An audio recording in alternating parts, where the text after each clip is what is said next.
Welcome to Fleet News Group podcast, where we talk about the intersection of fleet and sustainability. Today I'm looking forward to chatting with Heather Bone, the Director, ESG, Environment, Social and Governance, ostensibly Chief Sustainability Officer at Team Global Express. I've been following Heather for a while as she appears as a speaker and on panels at fleet transport and sustainability conferences I've been attending. Welcome, Heather, and thanks for joining us this morning. Thank you very much for having me, and good morning to you as well. Now, Team Global Express is making a name for itself as a leader in the transition for a greener, lower emissions fleet. What exactly is happening? Like, how many vehicles do you operate and how many are green? We began as a new entity in Australia as Team Global Express as of the 1st of September 2021. So we came out from underneath the old channels, I guess, of Toll Group, and we were sold back into Australia for a new ownership by a transformation private equity firm called Allegro Funds.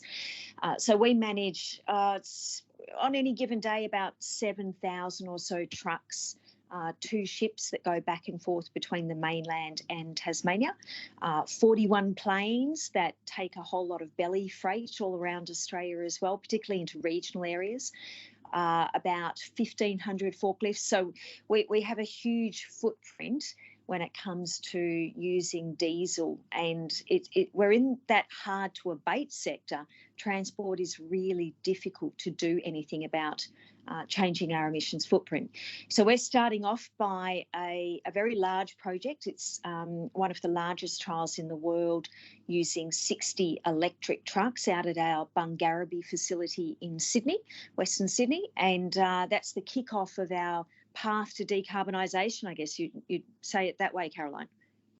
Oh, that's interesting. You talk about the history of Team Global Express just sort of being around basically for coming up 2 years, because as a brand, it seemed to me to just suddenly sort of spring out of nowhere. So as you say, it was formerly a Toll Global Express and part of the Japan Post-held Toll Group. Can you I bumped into one of your people at the Brisbane Truck Show and told me the story about how the name Team Global Express came about. Can you tell us that? Because I just love that story. You know what? I think it's a great story too. I think we probably spent a fortune with a whole lot of marketing agencies to come up with a new name to go from Toll Global Express to Team Global Express. But the name really stuck because we are a team, and I think it's a testament to the way, the way the business operates and the culture of the business, that our CEO and our board said, you know what, we really are one team. Why don't we just stick to Team Global Express? And it stuck, and it's amazing. We have people in the group who have been in the organisation for 30, 35, 40 years. And they're now really, really proud to be part of Team Global Express rather than Toll Global Express. So yeah, the name just stuck. Yeah, great. And so you've told us like what the fleet comprises now, and can you like maybe give us some of your plans or targets on how you are going to move forward and become greener? Absolutely. It's going to be an incredible journey, I think, an incredible roller coaster in the years to come, Caroline. So if you think about our light and medium rigids, those trucks that are going shorter distances, lower payloads, they're likely to be electrified, similar to what we're seeing now with the Fuso e-canters, the Volvo EFLs. We're likely to see maybe a third of our fleet go over to electric vehicles. At the opposite end of the scale, the really heavy end where you're doing line haul, long distances, big payloads, at a point in time, absolutely, they're going to be hydrogen. I don't think that's going to be very real in Australia until the end of this decade. The reason being we're waiting on an OEM solution, particularly out of Volvo and Mercedes coming out of Europe. They had a wonderful joint venture there that they're looking at hydrogen fuel cell electric vehicles. So hydrogen will become real for us at the end of the decade. And I do need to emphasise it needs to be a liquid source of hydrogen, not a gaseous source of hydrogen. There's a lot of hype around gaseous hydrogen at the moment, and it's not what we need.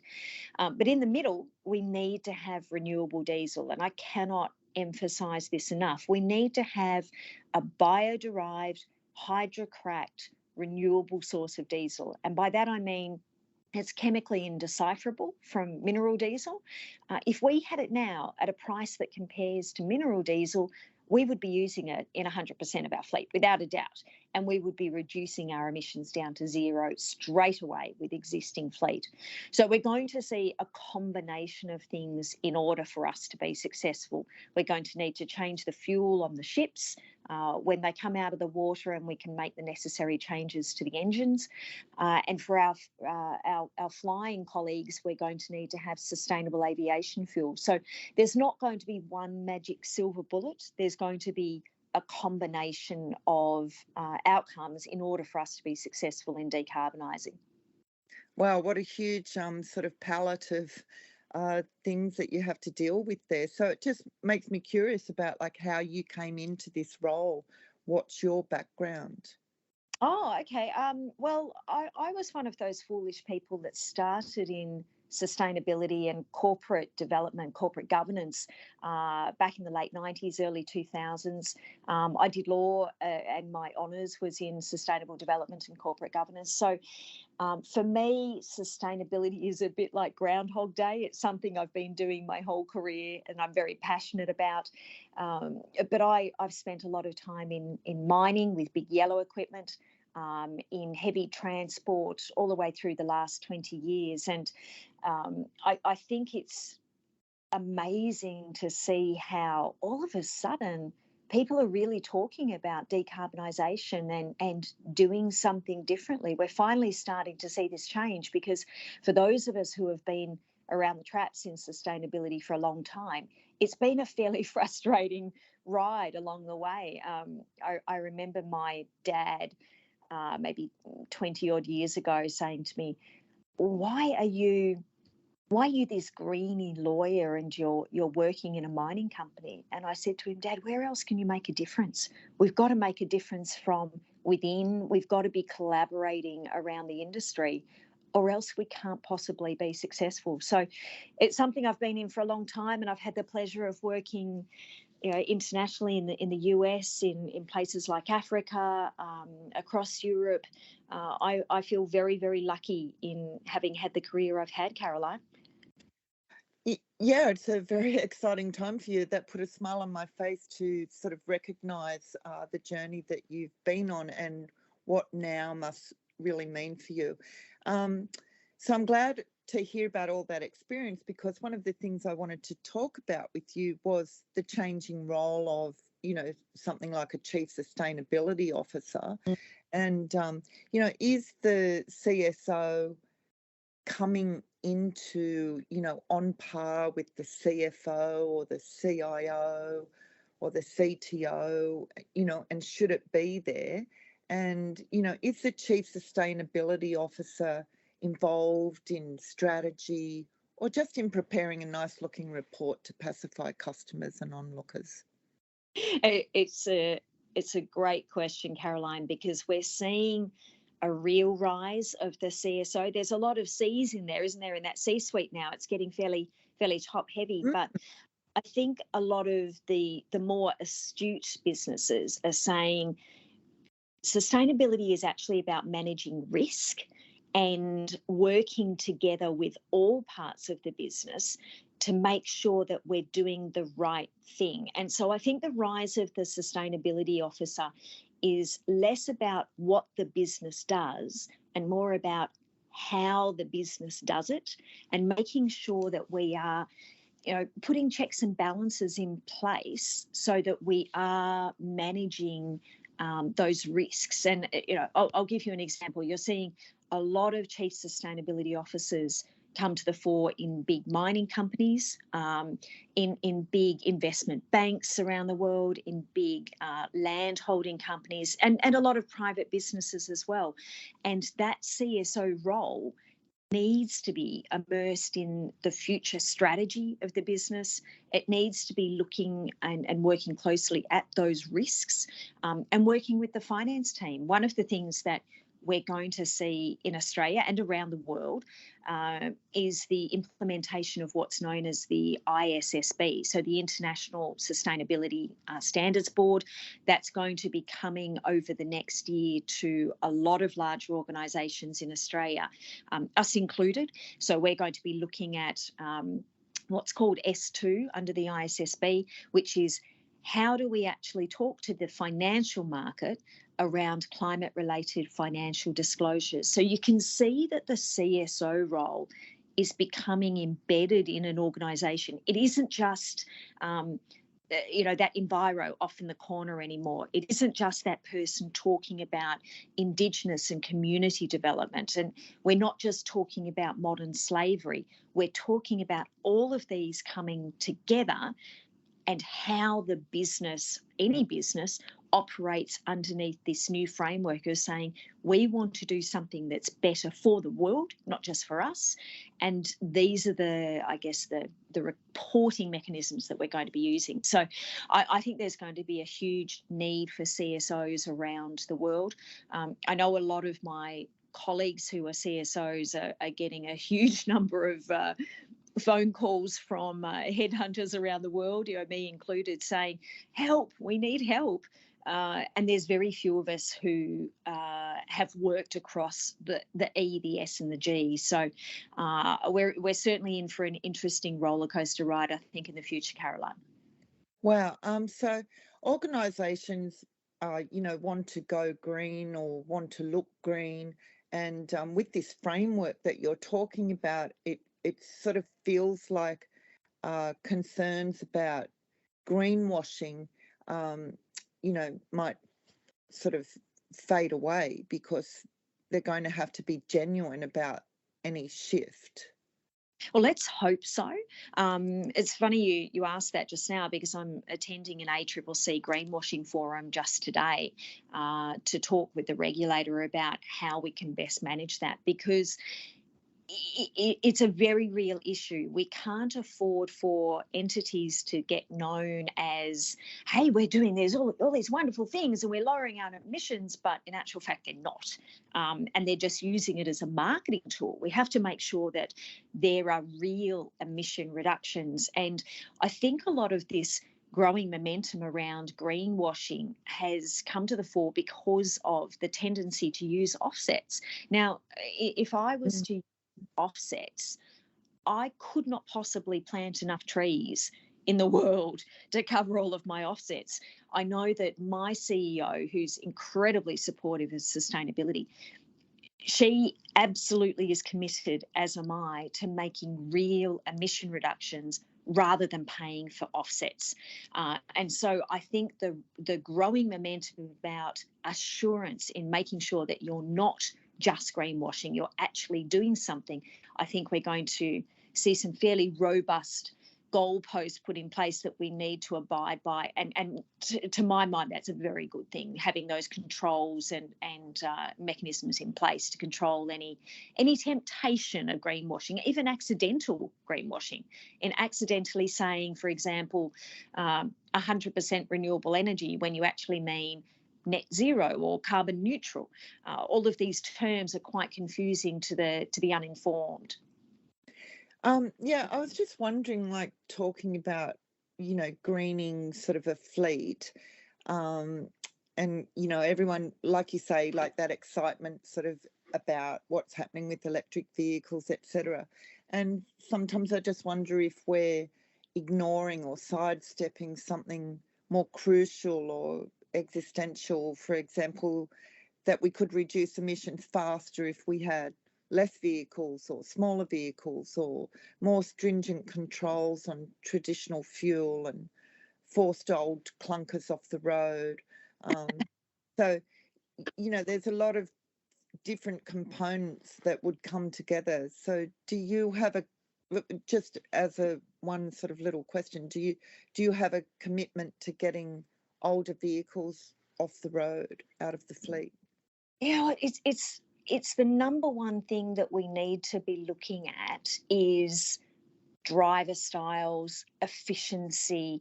How do we these gains a little chunk at a time? So you touched upon, are there things about taking the old clunkers off the road? If those old clunkers were using renewable diesel, they would actually be zero emissions anyway. So we could keep those old clunkers on the road. But we have to. When I speak to my fleet team, the first conversation is, how can we be more efficient? How can we take more with less? Because as a lot of transport operators around Australia well know, we carry a lot of air. Transport has to take a lot of packaging and wasted air because we're taking bulk, we're cubing out before we're weighing out in our payload. So the first step we have to look at is, how can we be more efficient as an industry? How can we take advantage of backhauls, for example? Frustratingly, there's often times that we might go into a shopping centre full in the morning and then drive out empty, then go back in the afternoon empty and come out full. It makes absolutely no sense. If we can work with those shopping centre retailers to be more efficient on their side, it means that we can be more efficient on our side. But it's also things like driver styles, making sure that we have our tyres at the optimised pressure, that we're using low rolling resistance tyres, that we're looking to use super singles if that might be available, how we might have A doubles more than B doubles on the road, making sure that we transition product to rail where that's possible, because there's a huge freight task that can go by rail that doesn't have to be there the next day. And I think also there's a role for education of the consumer as well, Caroline, around, do you really need that pair of shoes the next day?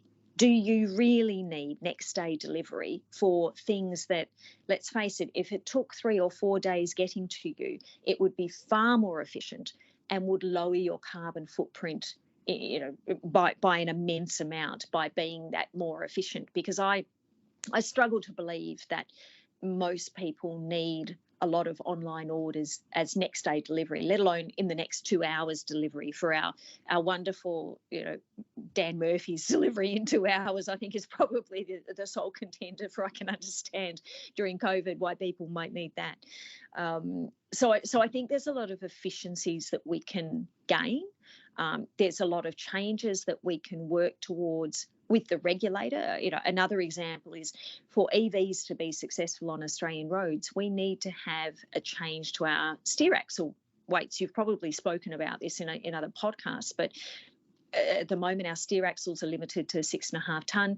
We need that, because of the battery weight, to be up more around 7.5, possibly even 8 tonne. So I think we need to collaborate again with the regulator, with the NHVR. We need to work with the consumer for them to understand the impact of their ordering, and work together as an industry to try and reduce down our emissions. We can't do this alone. We absolutely can't do it alone. No, we might even need the road builders to come in. I think our roads are a bit softer. Yeah. Exactly. We need to do something about that spray seal bitumen so that we can increase the steer axle limit. Absolutely. Anyway, obviously, I'm an enthusiastic supporter of any moves to cut emissions and ipso facto take better care of the environment and avert climate change. What about you as a CSO or Director of ESG? How do you navigate between those stakeholders who are enthusiastic and those, maybe read politicians, who think it's better to pin themselves to anti-sustainability and anti-climate change rhetoric? So I think it's really an important distinction in what you just said. I tend to talk about sustainability because it is doing the most efficient thing, the least risky thing, and we're doing the right thing for the community as a whole. It's interesting these days. I very rarely get asked the question about climate change. And even when I did get asked that question, I would tend to say, you know what, this isn't a question about climate change. It's actually about doing the right thing, because we've seen the impact that it can have. We've seen floods, we've seen fires. I'm grateful that I think a lot of the community have actually moved on from that conversation and are starting to say, you know what, we know it's real. Let's just get on with it and do something about it. So I find it a little embarrassing occasionally when some politicians or media speculators still talk about whether or not climate change is real. I think if we focus on sustainability as the mechanism, it removes that part of the conversation and really just says, you know what, let's get on with being more efficient. Let's get on with doing the right thing more broadly and decarbonising. And I'd prefer to have that conversation than to get caught up in those one-on-ones with the media speculators who say, well, is climate change real? I think it's just the right thing to do now, Caroline. Yeah, no, I agree with you. I do feel that we have moved on as well. And of course, like, how can any move or talk about sustainability do any harm? It does no harm. So Exactly. yeah, That's what sustainability is about. First, do no harm. yeah. So we're not only going through a transformation of fleets to electrify or whatever, but also of the role of sustainability officers, aren't we? So can you tell me about what you see happening in the upper echelons of corporate Australia as it becomes more articulate about sustainability and ESG? I think there is still a lot of education around ESG and sustainability to happen across a whole business and starting at the very top. I'm incredibly lucky that my CEO understands sustainability, knows all about it. I don't ever have to have a conversation with her about what scope 1, 2 or 3 emissions are or that sort of thing.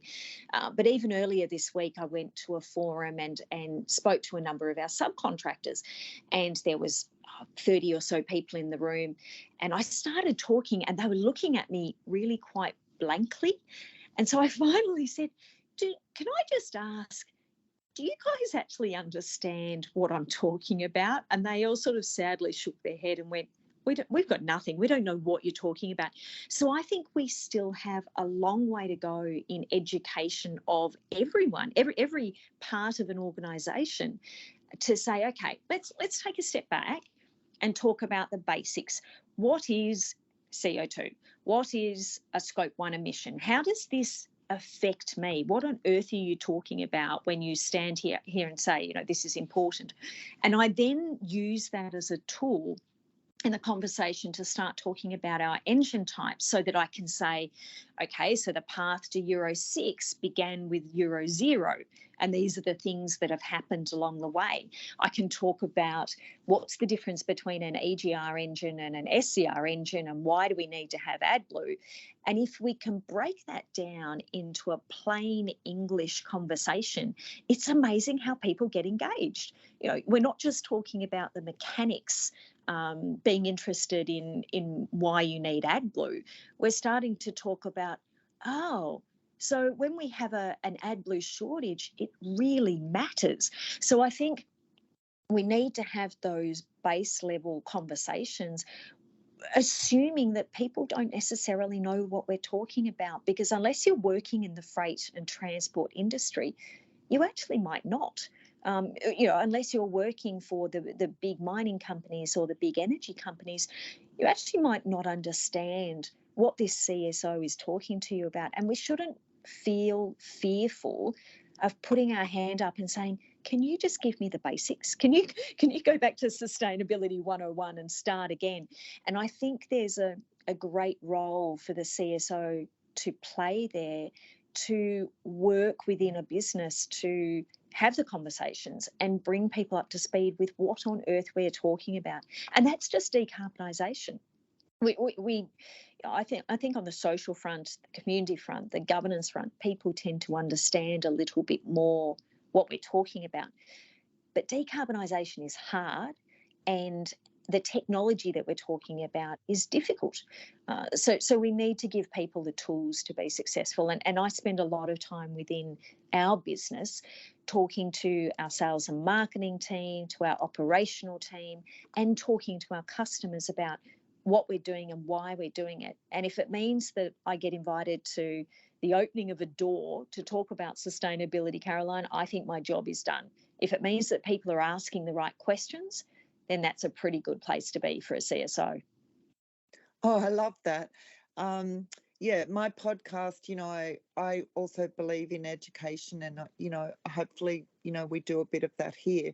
But yeah, your answer to that question just gave me, like, my brain was just going off. Like, I have an idea for a podcast just on, going over all of those basics. Like, as you say, you just should never assume that everybody gets everything. And anyway, I'm lucky. We our chief sales and marketing officer came to me. Oh, in fact, it was probably about this time last year. We'd been talking about the application that we'd put into ARENA, the Renewable Energy Agency, to support our electric vehicles. And he came to me and he said, "You know what? This is just amazing, but I don't think a lot of our team really understand what we're talking about. Would you mind setting up a training platform?" And so I worked very closely with his training and development team and the rest of my ESG team, and we set up a whole platform where we have recorded these sessions to talk about sustainability one-on-one. And now we also catch up with that same cohort. There's about 120 or so people who dial in each month, and we just pick a topic. It might be waste and recycling, it might be modern slavery. We're thinking the next topic might be acronym bingo. We want to have ESG acronym bingo, because there are so many acronyms in sustainability that I think that would be quite fun to have. So if we can educate and work together within the business and make it fun, then hopefully these are the things that they'll remember when they go home at night. And their kids are going to be asking them these questions. It's going to be the children who ask these questions. And without a doubt, the number of times our team come in and say, "Oh, my daughter just came home last night and she asked me this and I didn't know the answer," or my grandson came and asked me that on the weekend. "Thank you so much, because I knew how to answer the question." And I think that's pretty special. In this podcast, I like to talk about circular economy, and it seems that any company who's getting on board with circular economy principles, like to reuse, reclaim, repurpose, recycle, etc., that the sustainability officer will be important to be involved in any discussions about company strategy, business practices, whether the company's offering a product or a service, because design of any product or service that's delivered will have implications for circular economy. So what do you think about circular economy principles, and are they being discussed, like in that forum that you were just talking about, or at levels in Australia? Yes, absolutely. There's a real groundswell around different ways that entities can work together on circular economy initiatives. From a strategic perspective, as a transport operator, I think there's a real opportunity for us to look at different waste and recycling projects as a backhaul. So, for example, if we're taking product up into the Pilbara and our truck is coming back empty, to my mind, that's a very real opportunity to work with the local community there and say, "Oh, are there products that we could take back with us that could then enter into a circular economy?" It might be it might be waste and recycling. It might be products that might have a dent to them, but just need to be moved to somewhere else. So one of the challenges for a transport operator such as us is we do work a network business, and so our customers are able to take advantage of lowering our cost to serve because there's a number of customers in that truck movement, if that makes sense. So I think there's ways that we can work together on that front. Officeworks is a great example of a big customer of ours, and they've set up a whole new business, or they've actually bought into a new business, Circ Economy, which takes product that might have a little dent, it fixes it up, and then they're able to sell it at maybe not 100% of the price, but maybe at a slight discount to the price. So there's a lot of opportunities, I think, for the industry to work together in that. Because transport, if you think about us, we don't have any control over the product that's coming in. We just take it somewhere and leave it somewhere or deposit it somewhere. So we have very limited ability at the upstream supply chain as to what's coming in. We know that we don't want to work in munitions and armed warfare or anything like that. So there's limits to what we will carry. But in most instances, it's just a product that is going into a truck and then coming out the other end. We have a great strategic opportunity, I think, to think about that other end as to, okay, there's now a gap in the truck. What should be coming back in that truck or going somewhere else in that truck? And that's where you start to strategically put yourself in a position of a circular economy mindset. Yeah, I think what you're talking about too is collaboration, and that you are a partner that another business could sort of team up with and work on these ideas, because as you say, you're just picking up and dropping off product. But if somebody wants to work with you to resolve that. Hey, we're just coming up to the end, and I just had one last question, and in a way you've sort of just answered it, and but it was, I still want to sort of bring it up because it was this article in the Harvard Business Review, which you posted or reposted on a social media site that I saw, and it talked about the changing role of sustainability officers. And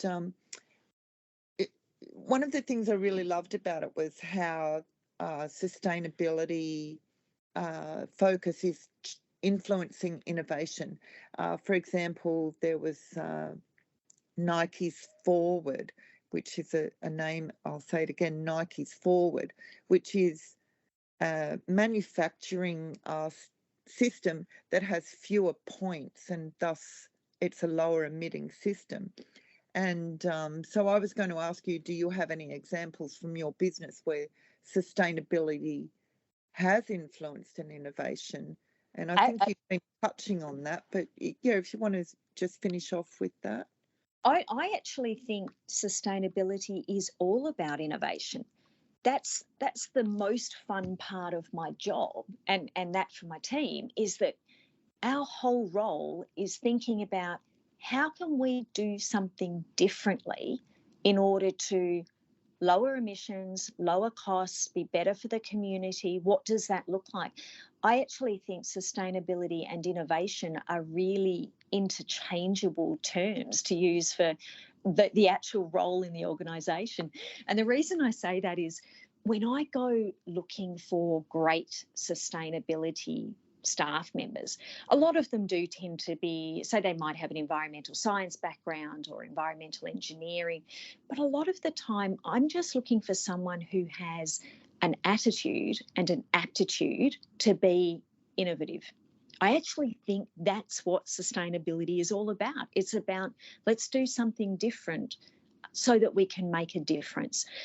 So yeah, I actually think the CSO, and maybe we should call it a Chief Innovation Officer as much as a Chief Sustainability and Innovation Officer at the same time, makes absolute sense to me.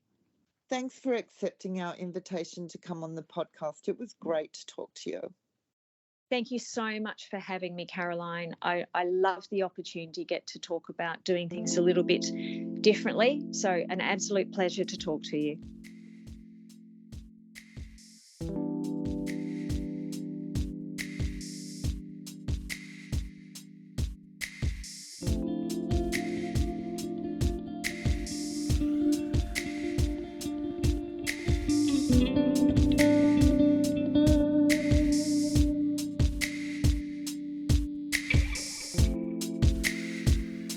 You've been listening to Fleet News Group podcast. It was edited and produced by Isabella Fiorentino. You can follow us on Spotify. Just search for Fleet News Group. We're also on Instagram, Facebook and YouTube.